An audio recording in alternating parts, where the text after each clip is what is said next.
2 is company and 3 is a crowd.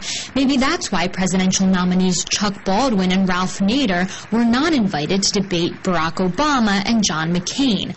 So the third party decided to have a debate of its own. But this seemed less like a debate and more like a chance to complain about America's current political system. The two-party system in general is broken. It is a suppression of the First Amendment rights of candidates that are not two-party, major party candidates to engage in the electoral arena. Sorry, if you're not a Republican or Democrat, then you don't have a right to compete. What we have here is a fraud. And while Obama and McCain are campaigning throughout the country, third-party candidates came to D.C. to meet the press that they feel often ignores them. The major media, for the most part, has become pretty much lapdogs for the two major parties. No sensitivity by the major media. It seems to be a definite, determined effort on behalf of the two major parties in concert with the national media to keep third-party expression out of the debate. Quite ironic, considering most of the audience was comprised of local and international media.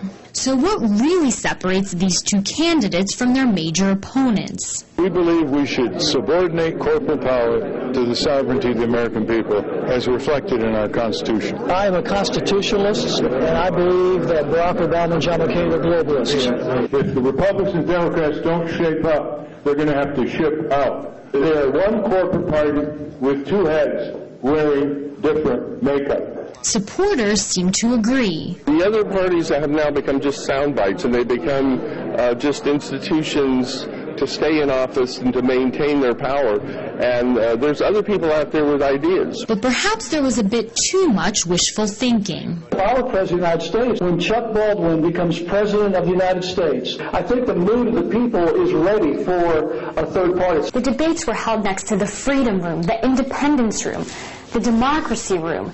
Basic American ideals that both candidates say are missing from the current political system.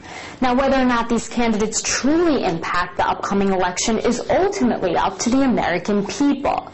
But the reality in 2008 is that the door on the third party has already closed. Dina Gosofsky, RT, Washington, D.C.